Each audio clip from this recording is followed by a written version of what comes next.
Hai murid-murid, apa khabar semua? Cikgu harap murid-murid sihat. Bertemu lagi kita pada hari ini dalam sesi pembelajaran bersama Cikgu Mirani. Hari ini kita akan belajar satu lagi tajuk baharu, iaitu Anugerah Murid Contoh. Buku teks Bahasa Melayu Jilid 2, muka surat 76.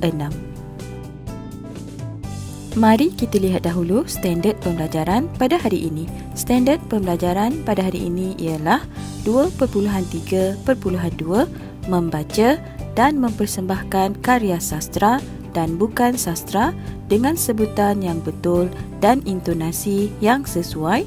4 Roman petikan bukan sastra. Seterusnya, kita lihat objektif pembelajaran pada hari ini. Pada akhir pembelajaran, murid akan dapat 1.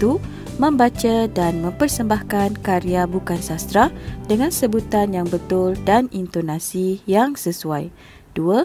Memahami dan mempersembahkan teks dengan gaya yang menarik. Baiklah, sekarang murid diminta mendengar petikan yang dibaca oleh guru di dalam buku teks jilid 2, muka surat 76. Dengar dan fahamkan. Anugerah Murid Contoh. Alice bersama dengan keluarga ke rumah pakciknya di Kuala Lumpur. Dia ternampak keratan buletin sekolah di bilik sepupunya. Sekolah Kebangsaan Datuk Keramat 1, Kuala Lumpur. Nur Kasrina Balkis binti Muhammad Nur Azlan telah dipilih sebagai murid contoh tahap 1 Sekolah Kebangsaan Datuk Keramat 1, Kuala Lumpur. Nur Kasrina Balkis, murid tahun 2 Bestari, bukan sahaja cemerlang dalam pelajaran, malah mempunyai peribadi yang baik. Guru menjadikan Nur Kasrina Balkis sebagai pembimbing kepada rakan-rakan di dalam bilik darjah.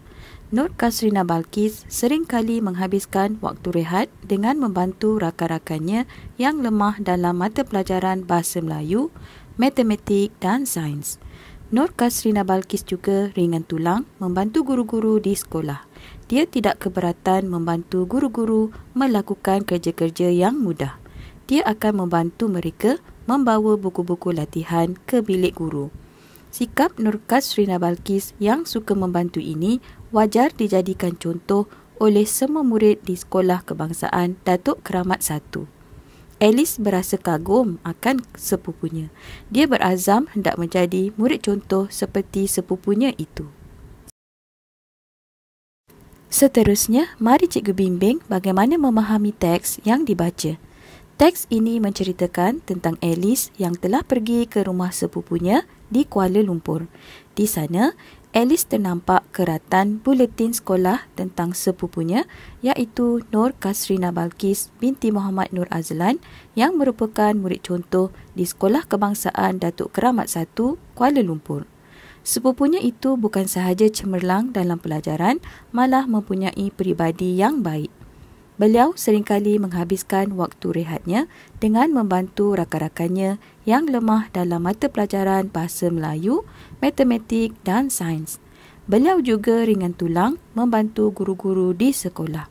Sikapnya yang suka membantu ini wajar dijadikan contoh kepada semua murid. Oleh yang demikian, Alice berazam hendak menjadi murid contoh seperti sepupunya itu.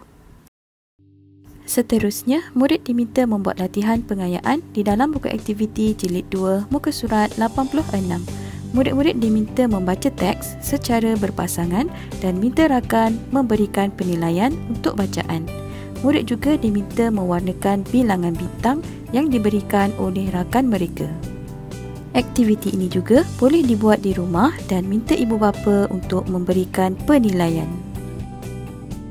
Baiklah murid-murid, sampai di sini dahulu pembelajaran kita pada hari ini. Cikgu harap murid-murid faham dengan apa yang cikgu sampaikan. Jangan lupa siapkan tugasan yang cikgu berikan. Terima kasih. Jumpa lagi murid-murid. Bye.